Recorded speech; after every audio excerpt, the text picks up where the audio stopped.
வில்லியனூர் சிவகணபதி நகரில் ரூபாய் 95 லட்சம் மதிப்பில் வடிகால் வாய்க்கால் அமைக்கும் பணியை எதிர்க்கட்சித் தலைவர் சிவா தொடங்கி வைத்தார். புதுச்சேரி மாநிலம் வில்லியனூர் சட்டமன்ற தொகுதிக்குட்பட்ட சிவகணபதி நகரில் உள்ள சன்னதிகால் கிளை வாய்க்கால் மெயின் ரோட்டில் உள்ள விநாயகர் கோவில் அருகிலிருந்து விழுப்புரம் புதுச்சேரி தேசிய நெடுஞ்சாலை வரை வடிகால் கட்டுமான பணிக்கு 94,83,639 ரூபாய் நிதி ஒதுக்கீடு செய்யப்பட்டு பொதுப்பணித்துறை நீர்ப்பாசன கோட்டம் மூலம் மேற்கொள்ளப்பட உள்ள பணிக்கான பூமி பூஜை நிகழ்ச்சி சிவகணபதி நகரில் நடைபெற்றது. இதில் தொகுதியின் சட்டமன்ற உறுப்பினரும் எதிர்க்கட்சித் தலைவருமான சிவா கலந்து கொண்டு புதிய வடிகால் வாய்க்கால் அமைக்கும் பணியினை பூஜை செய்து தொடங்கி வைத்தார். இந்த நிகழ்ச்சியில் பொதுப்பணித்துறை நீர்ப்பாசன கோட்ட செயற்பொறியாளர் ராஜ்குமார், உதவி பொறியாளர் லூயி பிரகாசம், இளநிலை பொறியாளர் சிரஞ்சீவி, ஊர் முக்கியஸ்தர்கள் ஏழுமலை, சண்முகம், கண்ணன், வேதாச்சலம், தங்கராசு, சதாசிவம், சம்மங்கி, பாபு, ஏழுமலை, முருகையன், சிவமணி, கிருஷ்ணமூர்த்தி, குரு, குமார், கதிர், விஸ்வநாதன், இளங்கோ, தன்ராஜ், தனகோடி, சுப்பிரமணி, யுவராஜ், ஜாஃபர், வெங்கடேசன், திமுக தொகுதி செயலாளர் மணிகண்டன், பொதுக்குழு உறுப்பினர் ராமசாமி, அவைத்தலைவர் ஜலால், இலக்கிய அணி அமைப்பாளர் சீனு மோகன்தாசு, வர்த்தக அணி அமைப்பாளர் ரமணன், துணை அமைப்பாளர்கள் சரவணன், ராமதாஸ், கோபி, தேசிங்கன், காசிநாதன், தொகுதி துணை செயலாளர்கள் ஜெகன்மோகன், ஹரிகிருஷ்ணன், தொகுதி செயற்குழு உறுப்பினர் சுப்பிரமணியன், கிளைக்கழக நிர்வாகிகள் ராஜி, ஜனா, முருகன், சரவணன், ரவி, கார்த்திகேயன், முத்து, கோவிந்தராஜ், ரகு, கோதண்டம், சிலம்பரசன், விந்தியன் ஆகியோர் கலந்து கொண்டனர்.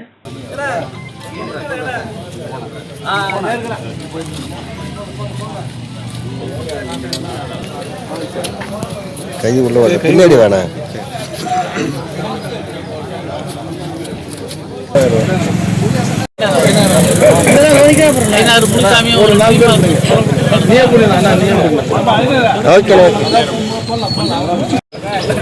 இப்படி பாருங்க போடலாம்.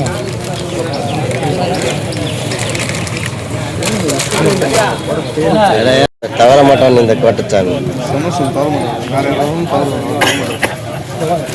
புதுச்சேரி மகளிர் காங்கிரசின் இலவச தொழில் பயிற்சி முகாம் மகளிர் காங்கிரஸ் தலைவி நிஷா தலைமையில் திறப்பு விழா நடைபெற்றது. புதுச்சேரி மாநில மகளிர்களின் திறன்களையும் வாழ்வாதாரத்தையும் மேம்படுத்த அவர்கள் சொந்தமாக கைத்தொழில் செய்ய புதுச்சேரி மாநில மகளிர் காங்கிரசின் ஏற்பாட்டின் பேரில் தையல் பயிற்சி வகுப்புகள், ஆரி வகுப்புகள், ஸ்போக்கன் இங்கிலீஷ், ஸ்போக்கன் ஹிந்தி, திறன் மேம்பாட்டு வகுப்புகள், கணினி வகுப்புகள் போன்றவைகள் இலவசமாக எடுக்கப்பட உள்ளது. இலவச பயிற்சி வகுப்புகளின் தொடக்க நாளாக பெண்களுக்கு முன்மாதிரி, பெண்களின் முன்னோடி, இந்தியாவின் இரும்பு மங்கை அன்னை இந்திரா காந்தி அம்மையாரின் பிறந்த நாளை முன்னிட்டு புதுச்சேரி மாநில மகளிர் காங்கிரஸ் தலைவி நிஷா தலைமையில் அவரது ஏற்பாட்டில் பயிற்சி வகுப்புகளின் திறப்பு விழா நடைபெற்றது. முதலியார்பேட்டை கடலூர் சாலையில் நடைபெற்ற இந்த நிகழ்ச்சியில் காங்கிரஸ் பேரியக்கத்தின் தலைவர்கள் மற்றும் நிர்வாகிகள் கலந்து கொண்டு சிறப்பித்தனர். தொடர்ந்து முதலியார்பேட்டை பகுதியில் மகளிருக்கான இலவச பயிற்சி முகாம் நடைபெற உள்ளது என்பது குறிப்பிடத்தக்கது. இதில் திரளான முதலியார்பேட்டை தொகுதியை சேர்ந்த மகளிர்கள் மற்றும் காங்கிரஸ் கட்சி நிர்வாகிகள், மகளிர் காங்கிரஸ் நிர்வாகிகள் உள்ளிட்ட ஏராளமானோர் கலந்து கொண்டனர். அனைத்து வேட்பாளர்கள் நேரத்தையும் செலவிட்டு அவர்களுடைய வெற்றி வாய்ப்பு எங்களுடைய தலைவர்களை 2026 சட்டமன்றம் இன்றி வரும் 2028, 29 பாராளுமன்ற தேர்தலிலும் மிகப்பெரிய அளவில் வெற்றி பெற செய்து அனைத்து சூழ்ச்சிகளையும் முறியடித்து மனது ஒருமையுடன் நேர்நோக்கு பார்வையுடன் செயல்பட்டு வெற்றி கொடுப்போம் என்று அரசு பள்ளிகளில் நூலகம் அமைத்து புத்தகங்கள் வழங்கிய முன்னாள் மாணவர்களின் வாசிப்பு திறனை அதிகரிக்க 1000க்கும் மேற்பட்ட புத்தகங்கள் அன்பளித்த முன்னாள் மாணவர்களின் செயலுக்கு குவியும் பாராட்டுகள். அரசு பள்ளிகளில் படித்து பல்வேறு பணிகளில் உள்ள முன்னாள் மாணவர்கள் தாங்கள் பெற்ற கல்வியை மற்றவர்களும் பெற வேண்டும் என்ற நோக்கில் அரசு பள்ளிகளுக்கு நூலகம் அமைத்து 1000க்கும் மேற்பட்ட புத்தகங்களை வாரி வழங்கி வருகின்றனர். குறிப்பாக 1990ஆம் ஆண்டு படித்த மாணவர்கள் ஒன்றிணைந்து ஒரு வாட்ஸ்அப் குழு அமைத்து தாம் படித்த பள்ளிகளுக்கு பல்வேறு உதவிகளை செய்து வருகின்றனர். அந்த வகையில் அரசு பள்ளிகளுக்கு நூலகம் இல்லாததை அறிந்த மாணவர்கள் ஒன்றிணைந்து ஒரு அறையை தலைமை ஆசிரியரிடம் கேட்டு பெற்று அதன் பின்பு சுமார் 1000க்கும் மேற்பட்ட புத்தகங்களை முன்னாள் மாணவர்கள் ஒன்றிணைந்து வாங்கி பள்ளிக்கு அர்ப்பணித்தனர். அந்த வகையில் புதுச்சேரி சாரம் SRS அரசு உயர்நிலைப்பள்ளி மாணவர்களின் வாசிப்பு திறனை மேம்படுத்தவும் பொது அறிவை வளர்க்கும் வகையிலும் இப்பள்ளியின் முன்னாள் மாணவர்கள் மற்றும் இளங்கோவன் அறக்கட்டளை இணைந்து மாணவர்களுக்கு புத்தகங்களை இலவசமாக வழங்கினர். சுமார் 1000க்கும் மேற்பட்ட இலக்கியம், பொது அறிவு, நாவல், புதினம், தொடர்கதை, சிறுகதை, கவிதை, கட்டுரைகள், அறிவியல் சார்ந்த புத்தகங்கள் வழங்கப்பட்டன. இந்த நிகழ்ச்சிக்கு பள்ளி முதல்வர் பத்மாவதி தலைமை தாங்கினார். குழந்தைகள் தினம், வாசிப்பின் அவசியம் குறித்து பள்ளியின் முன்னாள் ஆசிரியர் அண்ணாமலை மாணவர்களுக்கு விளக்கி கூறினார். பள்ளி ஆசிரியர்கள், முன்னாள் மாணவர்கள் திரளாக இந்த நிகழ்ச்சியில் கலந்து கொண்டனர். அதுக்கப்புறம் அந்த நாளை சிறப்பா எல்லாரும் கொண்டாடணும்.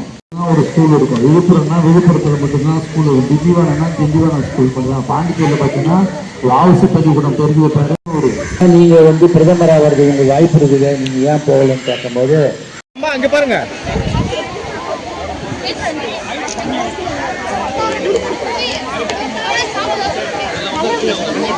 பாப்பா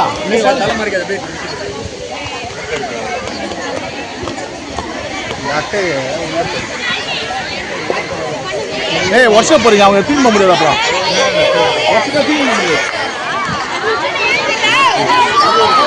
இது எல்லாமே லைப்ரரியில் என்ட்ரி ஆகிடும். லைப்ரரியில் என்ட்ரி ஆன பிறகு யார் வேணா எடுத்து போகலாம். அது ஒரு ஆள் இன்சார்ஜ் எடுத்துக்கோங்க. யாரு என்ட்ரி போட ஒரு இல்லை இந்த இது தனியாகவே லைப்ரரி மாதிரி நோட் புக்கில் என்ட்ரி பண்ணி வச்சுட்டு ஸ்கூல் ரெக்கார்டு இல்லை, தனி ரெக்கார்டு. இந்த நோட் புக்கும் லைப்ரரியோட புதுச்சேரியில் பாண்லே நெய் மற்றும் பன்னீரின் விலை உயர்வு அமலுக்கு வந்துள்ளது.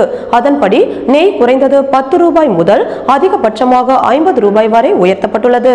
புதுச்சேரி பாண்லே கூட்டுறவு நிறுவனம் மூலம் மாநிலம் முழுவதும் பால் மற்றும் பால் சார்ந்த பொருட்கள் மற்றும் ஐஸ்கிரீம் உள்ளிட்ட பொருட்கள் விற்பனை செய்யப்பட்டு வருகிறது. பாண்லேவில் குறைந்த விலையில் விற்பனை செய்யப்படுவதால் புதுச்சேரி மட்டுமின்றி வெளிமாநில மக்களும் விரும்பி வாங்கும் பாண்லே பொருளுக்கு ஏகோபித்த வரவேற்பும் உள்ளது.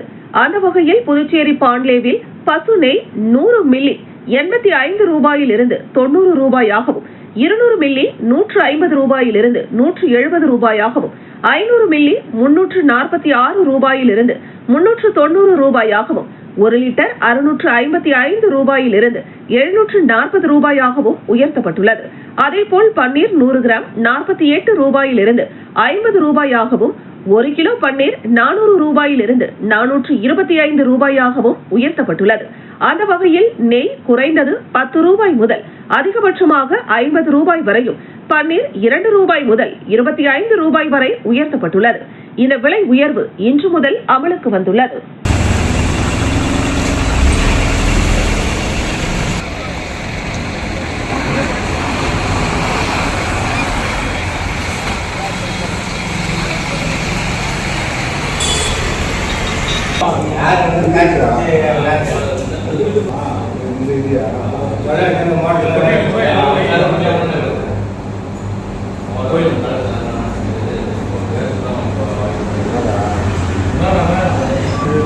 புதுச்சேரி மற்றும் தமிழக பகுதிகளில் கல்லூரி மாணவர்களிடம் வங்கிக் கணக்கை பெற்று ஆன்லைன் மோசடி செய்த சென்னையை சேர்ந்த கணேஷ் உட்பட 7 பேர் கைது. குற்றவாளிகளிடம் இருந்து பணம், வங்கிக் கணக்கு புத்தகங்கள், செல்போன், லேப்டாப், ATM கார்டுகள், கார் ஆகியவற்றை பறிமுதல் செய்து சிறையில் அடைத்தனர். புதுச்சேரி தனியார் பொறியியல் கல்லூரியில் பயிலும் 2 மாணவர்கள் தினேஷ் மற்றும் ஜெயபிரதாப் ஆகியோர் தங்களது வங்கி கணக்குகள் முடக்கப்பட்டுள்ளதாக சைபர் கிரைம் காவல்துறையினரிடம் புகார் அளித்தனர். இதையடுத்து காவல்துறையினர் அந்த வங்கி கணக்குகளை ஆராய்ந்த போது அவை மேற்கு வங்காளம், குஜராத் மற்றும் மகாராஷ்டிரா மாநிலங்களில் முடக்கப்பட்டது தெரியவந்தது. இதையடுத்து கல்லூரி மாணவர்களிடம் விசாரித்த போது அதே கல்லூரியில் படிக்கும் மாணவரான கடலூரை சேர்ந்த 21 வயதான ஹரிஷ் என்பவர் கடந்த 6 மாதங்களுக்கு முன் ஒரு வங்கி கணக்கிற்கு தலா 2500 ரூபாய் தருவதாக கூறியும் பணத்திற்கு ஆசைப்பட்டு ஹரிஷிடம் வங்கி கணக்கு தொடங்கியதோடு சிம் கார்டு வாங்கி கொடுத்ததாக தெரிவித்தனர். இதையடுத்து சைபர் கிரைம் காவல்துறையினர் வழக்கு பதிவு செய்து ஹரிஷை கைது செய்து விசாரணை மேற்கொண்டதில் ஹரிஷ் 20க்கும் மேற்பட்ட கல்லூரி மாணவர்களிடம் இருந்து இதுபோன்ற வங்கி கணக்கை பெற்று புதுச்சேரி லாஸ்பேட்டையை சேர்ந்த 24 வயதான கோவிந்தராஜ் என்பவரிடம் கொடுத்ததாக கூறினார். அதன் அடிப்படையில் கோவிந்தராஜை கைது செய்து விசாரித்த போது அவர் சென்னையை சேர்ந்த 33 வயதான கணேசன் என்பவரிடம் வங்கி கணக்குகளை ஒப்படைக்கும் வேலையை செய்து வந்துள்ளார். மேலும் கணேசன் கொடுக்கும் ஏடிஎம் கார்டுகளை பயன்படுத்தி தினமும் 4 முதல் 10 லட்சம் ரூபாய் வரை சைபர் குற்றத்தில் ஈடுபட்டு பெற்ற பணத்தை எடுத்துக் கொடுத்து வந்துள்ளார். இதற்காக கணேசனிடமிருந்து கடந்த ஜனவரி முதல் ஆகஸ்ட் வரை மாதந்தோறும் 25,000 ரூபாய் பணத்தை பெற்றுக் கொண்டுள்ளதை கண்டறிந்தனர். மேலும் 8 மாதத்தில் மட்டும் 8 கோடி ரூபாய் வரை சைபர் மோசடி பணத்தை எடுத்துக் கொடுத்ததாக கூறினார். இதையடுத்து சென்னைக்கு சென்ற சைபர் கிரைம் தனிப்படை காவல்துறையினர் கணேசனை கைது செய்து விசாரணை நடத்தினர். அதில் பல்வேறு நபர்களின் வங்கி கணக்குகளை பயன்படுத்தி சைபர் குற்றத்தில் ஈடுபட்டு பல கோடி ரூபாய்க்கு மேல் பணத்தை மோசடி செய்தது தெரிய வந்தது. மேலும் கணேசன் புதுச்சேரி மற்றும் இந்தியா முழுவதும் 500க்கும் மேற்பட்ட வங்கி கணக்குகளை பெற்று அதன் மூலம் மோசடியாக பெற்ற பணத்தை கிரிப்டோ கரன்சியாக மாற்றி சீனா, அயர்லாந்து, கனடா உள்ளிட்ட பல நாடுகளுக்கு அனுப்பி அதற்காக கமிஷன் பெற்றதும் தெரிய வந்தது.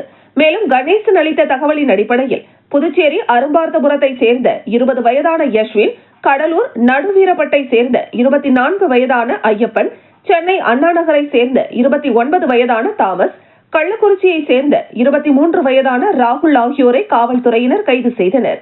கைது செய்யப்பட்டவர்களிடமிருந்து 5 லட்சம் ரூபாய் ரொக்கம், 276 வங்கி கணக்கு புத்தகங்கள், 171 செக் புக், 20 செல்போன்கள், 2 லேப்டாப்கள், சிம் கார்டுகள், 75 ஏடிஎம் கார்டுகள், பணம் எண்ணும் இயந்திரம், போலி நிறுவன முத்திரைகள், கார் மற்றும் பல்வேறு ஆவணங்கள் பறிமுதல் செய்யப்பட்டன. மேலும் அவர்களின் வங்கி கணக்குகளை சோதனை செய்ததில் இந்தியா முழுவதும் 90 கோடி ரூபாய்க்கு மேல் மோசடி செய்திருப்பது தெரியவந்தது என முதுநிலை காவல் கண்காணிப்பாளர் நித்யா ராதாகிருஷ்ணன் தெரிவித்தார். பின்னர் கைது செய்யப்பட்ட அனைவரும் புதுச்சேரி நீதிமன்றத்தில் ஆஜர்படுத்தப்பட்டு சிறையில் அடைக்கப்பட்டனர்.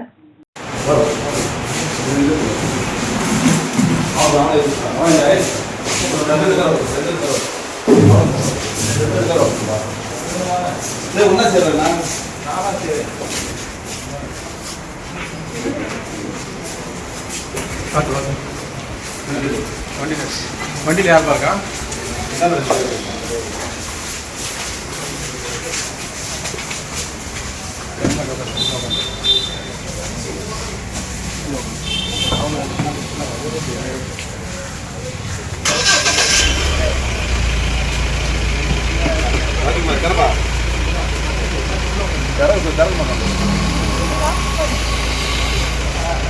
சிறுமியை திருமணம் செய்து கர்ப்பமாக்கிய கூலி தொழிலாளிக்கு 10 ஆண்டுகள் சிறை தண்டனையை போக்சோ விரைவு நீதிமன்றம் தீர்ப்பளித்துள்ளது. புதுச்சேரி ஆட்டுப்பட்டி அம்பேத்கர் நகரை சேர்ந்தவர் அசோக். 31 வயதான இவர் கடந்த 2015ஆம் ஆண்டு 17 வயது சிறுமியை திருமணம் செய்துள்ளார். அந்த சிறுமி கர்ப்பமுற்றார். இதையடுத்து சிறுமியை திருமணம் செய்த அசோக்கை உருளையன்பேட்டை காவல்துறையினர் போக்சோ வழக்கு பதிவு செய்து கைது செய்தனர். இந்த வழக்கு போக்சோ சிறப்பு நீதிமன்றத்தில் நடைபெற்றது. அரசு சிறப்பு வழக்கறிஞராக பச்சையப்பன் ஆஜரானார். இந்த வழக்கை விசாரித்த நீதிபதி சுமதி, குழந்தை திருமண தடை சட்டத்தின் கீழ் 2 ஆண்டுகள் சிறை தண்டனையும், போக்சோ சட்டப்பிரிவின் கீழ் 10 ஆண்டுகள் சிறை தண்டனையும், 2 தண்டனையும் ஒரே நேரத்தில் அனுபவிக்க வேண்டும் என்றும், அத்துடன் 20,000 ரூபாய் அபராதம் செலுத்த வேண்டும், பாதிக்கப்பட்ட பெண்ணுக்கு இழப்பீடாக 4 லட்சம் ரூபாய் வழங்க உத்தரவு பிறப்பித்துள்ளார். ரோடியார்பேட்டில் அம்மன் சிலையில் தாலி சங்கிலி திருட்டு, மர்ம ஆசாமிகளுக்கு வலைவீச்சு. புதுவை கடலூர் ரயில்வே கேட் அருகே உள்ள ரோடியார்பேட்டில் பொன்னியம்மன் கோவில் உள்ளது. இவ்வாலயத்தில் தினமும் காலை 6 மணிக்கு நடை திறக்கப்பட்டு பூஜைகள் நடத்தப்படுவது வழக்கம். அதன்படி கோவில் அர்ச்சகர் மணிவண்ணன் கோவிலுக்கு வந்தார். அப்போது பூட்டு உடைக்கப்பட்டு கதவு திறந்திருந்தது. உடனடியாக கோவிலுக்கு உள்ளே சென்று பார்த்தபோது கருவறையில் இருக்கும் பொன்னியம்மன், ஏழை மாரியம்மன், கோவில் வளாகத்தில் உள்ள அங்காளம்மன் கழுத்தில் இருந்த 5 பொன் தாலி சங்கிலி திருடப்பட்டிருந்தது தெரியவந்தது. உடனடியாக கோவில் நிர்வாகிகளுக்கு தகவல் தெரிவித்தனர். அதன் அடிப்படையில் நிர்வாகிகள் காவல்துறையினருக்கு தகவல் தெரிவித்தனர். காவல்துறையினர் உடனடியாக வந்து ஆலயத்தை சுற்றி விசாரித்து வழக்கு பதிவு செய்துள்ளனர். மேலும் அப்பகுதியில் பொருத்தப்பட்டிருந்த சிசிடிவி காட்சிகளை கொண்டு மர்ம ஆசாமிகளை காவல்துறையினர் தேடி வருகின்றனர்.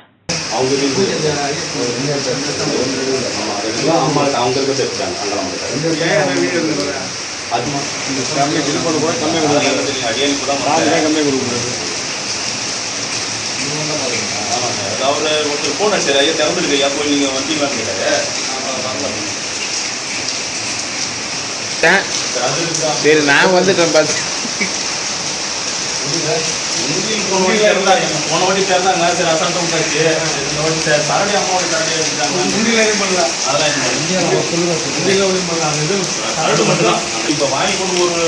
மத்திய அரசின் அறிவுறுத்தலின்படி 1ஆம் வகுப்பு முதல் 6ஆம் வகுப்பு வரை தமிழ் வழியில் கல்வி பயிலும் விதமாக புதுச்சேரி மற்றும் காரைக்காலிலும் தனித்தனியாக ஒரு பள்ளிக்கூடம் அமைப்பதற்காக நடவடிக்கையை அரசு விரைந்து எடுத்து வருவதாகவும், மேலும் படிப்பில் பின்தங்கியுள்ள மாணவர்களுக்கு கூடுதல் கவனம் செலுத்தும் விதமாக சிறப்பு வகுப்புகள் நடத்த உள்ளதாக புதுச்சேரி கல்வித்துறை அமைச்சர் நமச்சிவாயம் தெரிவித்துள்ளார்.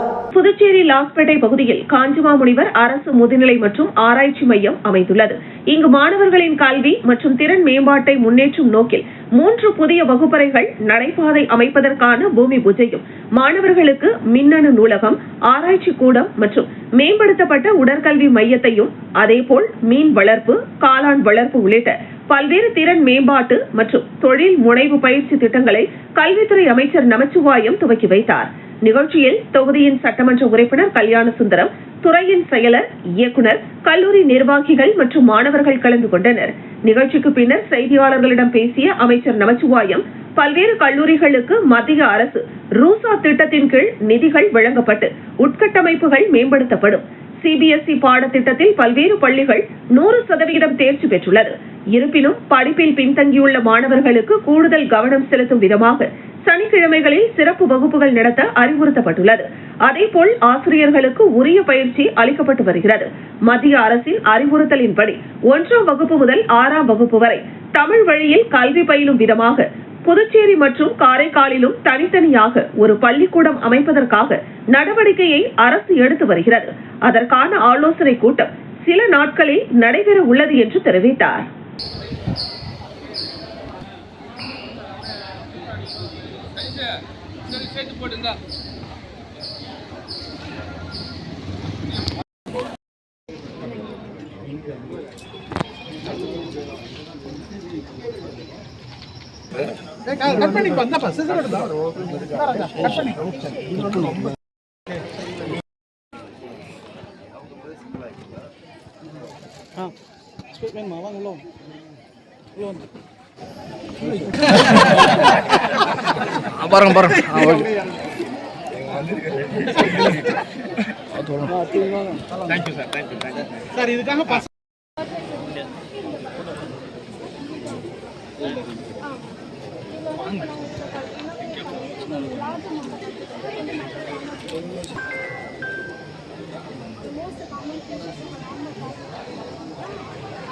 நம்முடைய மாணவர்களுக்கு உரிய பயிற்சிகள் அளிக்கப்பட்டு வருகின்றது.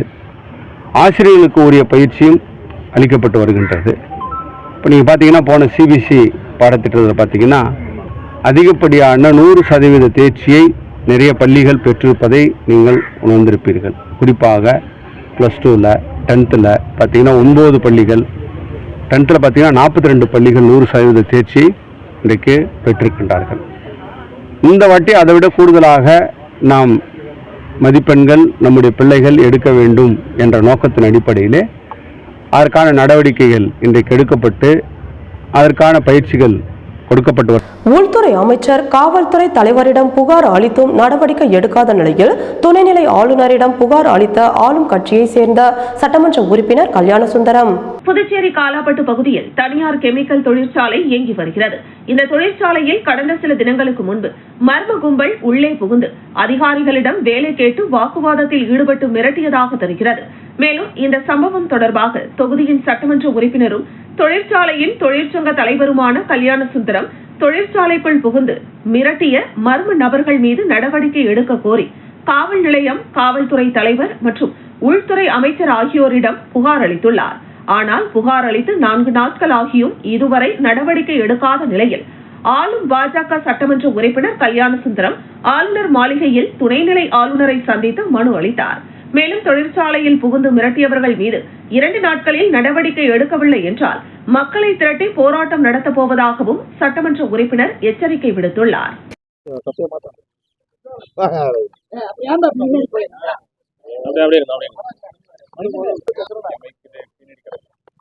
11ஆம் தேதி ஏறக்குறைய காலை 11 மணி அளவில்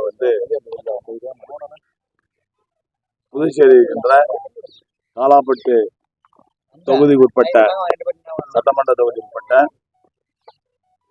2-3 தனியார் கம்பெனியில வந்து 3 தனியார் கம்பெனில போய்